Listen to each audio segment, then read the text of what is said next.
guys! So today I want to talk about finals and how to study because finals week is coming up for me and for many other universities around the country if they have not started already, and also in high schools. Probably in a few weeks maybe. I know my high school finals week is probably like in May 20 something, maybe something like that. I'm not really that sure, but my finals week is next week, so I thought I would give y'all some tips on how to do your best on finals, because I'm not going to say that these tips will help you ace your finals because not everybody gets A's on finals. I am one of those people. I have gotten an A on maybe 2 finals in college out of like a lot, but hopefully these tips will help you to breathe, relax, have a stress-free or as little stress as humanly possible finals week. And let's get started. My first tip for studying is to take study breaks while you're studying. This is very, very, very, very, very important. I cannot stress it enough. You will feel so waterlogged and brain dead and not want to move and be really grouchy and have headaches and not be able to sleep well. And there's just many, many, many, many, many terrible side effects of not taking breaks while studying. And I made that a little bit extreme because you probably would not be dying and yelling at people and whatever, but study breaks are important because they're giving your brain time to process and remember what you just studied, and study breaks have actually been clinically proven to help you retain more information. So try to take a few minute break at least during studying. What I usually do is take an hour of studying and then do 10-15 minutes of whatever else, like watch a YouTube video like this video. Ooh. Check your Twitter, your Instagram, your Tumblr, your every social media you have. Read through a magazine. Just do something to not be focusing on what you are studying and to kind of just give your brain a little bit of a break for a second so that it can process what it's been doing and then get back to studying. Don't let a 10 to 15 minute break turn into a 3-hour break. That's not going to help you either. So try to keep your breaks short but consistent. My next biggest tip for studying is to get study guides, practice tests, and review sessions. These are 3 of the most important things that you can do for finals. Study guides are usually just given out in class, or they post them online. Professors will post them online, or if you're in high school, teachers might just give them to you in class. They are lifesavers. You do not want to spend all of your study time studying the entire textbook, all of your notes from the entire past semester, and then go to the exam and find out that, like a third of this information's on the exam, so why did I even bother studying the rest of it? So study guides can be really helpful for that. Practice tests are nice because they usually have the questions in the same format as the questions will be on your exam, and also I have found that some practice tests are like the exact same question that's on the exam, so that's always helpful when professors do that, so thumbs up for awesome questions like that. But really, practice tests can be really helpful because they give you an idea of what you're going to be tested on and how you're going to be tested on it, so you'll know if you're taking a strictly multiple choice question test or if you're doing all essays, which I've had before, which are not that fun, but that's okay. Or you could learn how your professor is going to word his questions, because a lot of the times questions aren't as straightforward as it would be nice if they were. So it's nice to know that ahead of time and to kind of have a heads up of what you're going into. And my last thing that I was talking about is review sessions, and I know not all professors and classes have these, but they are very, very helpful if they are offered, and I highly recommend that you go try them out.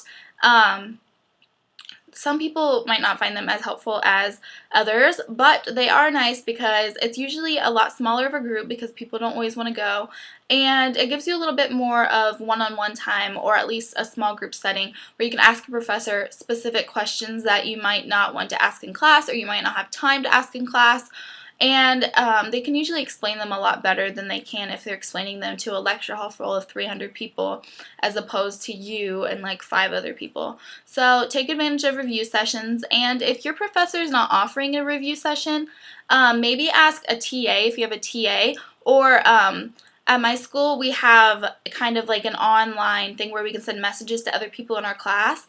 And so try doing that. Maybe just send out an email, be like, hey, does anybody want to meet up and study and have our own little review session for the exam? And that's a really helpful way to get with other people and ask questions and kind of bounce ideas off of each other. Like if you don't understand something very well, somebody else might, and they might not understand something very well that you understand well. So group sessions and review sessions can be really awesome tools to help you on your exam. So a big tip that I have for taking your exam, let's go on to that. First, read your instructions. Do not skip the instructions. Instructions are very, very, very important tools to help you pass your exam, because if you don't read them and you do the entire exam wrong, well then you just got an F because you did not do the exam right. So make sure you read them. Instructions can be boring. They're not really something that is like, yay, instructions, let's read them, because sometimes they're like this huge long paragraph of instructions. And also, if there's a huge long paragraph of instructions, you probably should read them, because I don't think I've ever seen an exam with that many instructions, and if there are that many, there's a good chance that you need to read them because it's probably a pretty complicated exam. But instructions are important. Read them. You will be very thankful that you did, even if they tell you exactly what you were thinking the exam is like. At least you know, because if you read them and then find out, oh yeah, I was going to do the exam like this and I was supposed to do it like this, then you will be grateful.